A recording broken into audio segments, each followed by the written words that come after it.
जय श्री राम। आज मैं आपको बहुत ही बेहतरीन टॉपिक के बारे में बताने वाला हूँ। ये टॉपिक है कि कुंडली की 12 राशियाँ अपने गुण धर्म के हिसाब से रिजल्ट देती हैं। ठीक है, आपको अगर ये समझना है कि कौन सी राशि किस हिसाब से रिजल्ट देती है तो मैं आज आपको विस्तार से समझाऊंगा। सबसे पहले समझते हैं कि टोटल 12 जो राशियाँ होती हैं ये 3 तरह के गुणधर्म के स्वभाव की होती है। सबसे पहले होता है चर राशि, उसके बाद होता है द्विस्वभाव अचर राशि, फिर तीसरा होता है द्विस्वभाव राशि।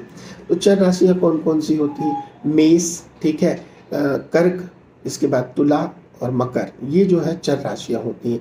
इन राशियों में किया गया कोई भी काम बदलाव चाहता है, मतलब कि आपको कुछ ऐसा करना है जिसमें चेंज की ज़रूरत है, तो आप चर राशियों में करिए। इसके बाद दूसरा आता है अचर राशि, जिसको स्थिर राशियाँ भी बोलते हैं। ये आपका हो गया 2, 5, 2 मतलब कि वृषभ, 5 मतलब कि सिंह, 8 मतलब कि वृश्चिक और 11 मतलब कुंभ।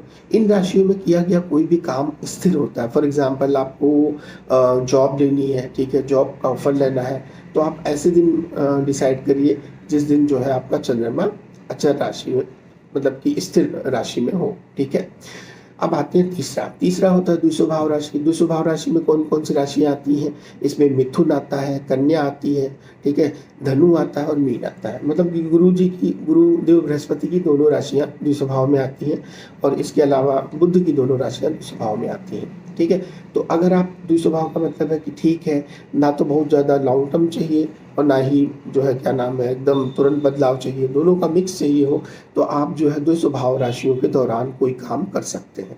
तो पहले के समय में लोग राशियों, जब जब चंद्रमा जो है पर्टिकुलर राशि से मूव कर रहा होता था, तो लोग फिर प्लान करके अपना काम करते थे कि भाई मुझे कोई काम करना है तो उसके हिसाब से करते हैं। ठीक है, मतलब अगर चंद्रमा किसी पर्टिकुलर राशि से ट्रांजिट कर रहा है, ठीक है, सपोज आज चंद्रमा जो है वृषभ में है, ठीक है, तो आप प्रॉपर्टी खरीद सकते हैं। इसको और डीप में नक्षत्र से भी देखा जा सकता है, लेकिन मैं अभी नक्षत्र पे नहीं जाना चाह रहा। मैं आपको 12 राशियों से समझाना चाहता हूँ कि 12 राशियाँ कैसे काम करती हैं। ठीक है, अब इसको एक बहुत अच्छे उदाहरण से समझते हैं। अगर कोई व्यक्ति ये जानना चाहता है कि उसकी प्रॉपर्टी कितनी होगी, कितना पैसा वो बनाएगा, मतलब उसकी अचल संपत्ति कितनी होगी, या फिर वो सिर्फ कैश की बात करें कि उसके पास कितना पैसा होगा, इसको देखने के लिए कैसे चेक करेंगे? तो पैसे को देखने के लिए आप सबसे पहले सेकंड हाउस पे जाओगे। पैसा कुंडली में 2 तरीके से देखा जाता है। पहला होता है कि सेकंड हाउस का लॉर्ड देखें वो कहाँ बैठा हुआ है। इसके बाद में 11th हाउस को देखते हैं। 11th हाउस से लाभ को देखा जाता है। सेकंड हाउस प्रियोरिटी होती है, मतलब पैसे के मामले में अगर आप पैसा ही चेक करना चाहते हैं तो सबसे पहले आपको सेकंड नंबर हाउस देखना पड़ता है। अब सेकंड नंबर हाउस का लॉर्ड जहाँ बैठा होगा वहाँ से आपके स्रोत बनेंगे। ठीक है, सेकंड हाउस को पहले चेक करिए और सेकंड हाउस का लॉर्ड जहाँ बैठा है उसको चेक करिए। तो सेकंड हाउस का Lord for example second house में ही बैठा हो तो बहुत अच्छी बात है, क्योंकि अचर है, ये स्थिरता को दिखा रहा है। सेकंड हाउस का लॉर्ड अगर सेकंड में ही बैठ गया तो पैसा देगा, ठीक है, चाहे किसी तरीके से दे पैसा। अब सेकंड हाउस का लॉर्ड अगर अचर, मतलब कि फिर से स्थिर राशि में ही जाके बैठ गए, फॉर एग्जाम्पल 2 के बाद 5 में जाके बैठ गया, 5 में जब सिंह राशि होती है, ठीक है, सिंह राशि में जाके बैठेगा तो भी आपको फिर वो एक स्टेबिलिटी देगा, पैसा आपके पास निरंतर रहेगा। इसके अलावा वृश्चिक में जाके बैठ गया, वृश्चिक भी स्थिर राशि है, तो भी आपका फ्लो ऑफ द मनी पूरी लाइफ रहेगा। और इसके बाद तीसरी दृष्टि जो नेक्स्ट होता है चौथे पॉइंट पर कि जहाँ पे आपको कंटिन्यूअसली पैसा मिलेगा, वो होता है कुंभ। ठीक है, तो कुंभ मतलब आपको इसको सीधे समझिए, अगर आपका धनेश वृषभ में, सिंह में, वृश्चिक में और क्या नाम है कुंभ में बैठा हुआ है, तो ये आपको फुल टाइम पूरी लाइफ जो है पैसा देगा। ठीक है, इसको D1 D9 दोनों में चेक कर सकते हैं, तो आपको और क्लियरिटी हो जाएगी।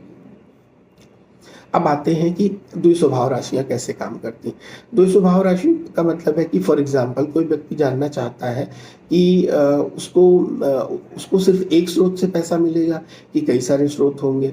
ठीक है, तो अगर आपके धनेश जो है 3 में, 6 में, 9 में या 12 में जाके बैठे, मतलब कि कहने का तात्पर्य है कि मिथुन में, कन्या में और धनु में या मीन में जाके बैठे हैं आपके धनेश, तो आपके मल्टीपल जो है ऑप्शंस हो सकते हैं पैसे कमाने के।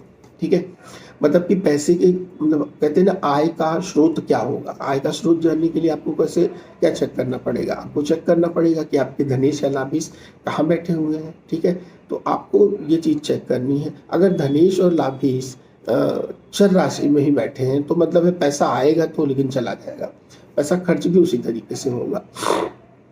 तो इस तरीके से समझा जाता है। तो अगर आप अपनी कुंडली चेक करिए और देखिए कि आपके जो धनेश हैं वो किस राशि में बैठे हुए हैं।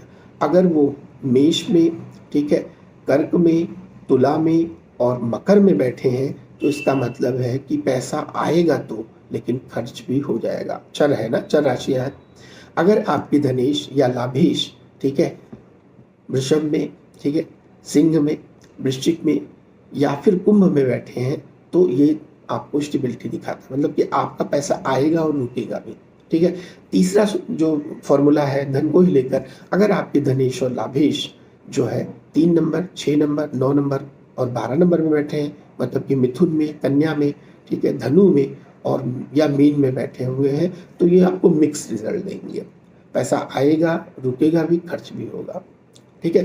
तो आप अपनी कुंडली को इस तरीके से देखकर समझ सकते हैं। आई होप आपको ये वीडियो समझ में आया होगा और आपको अच्छा लगा होगा। Please like and subscribe. Thank you very much.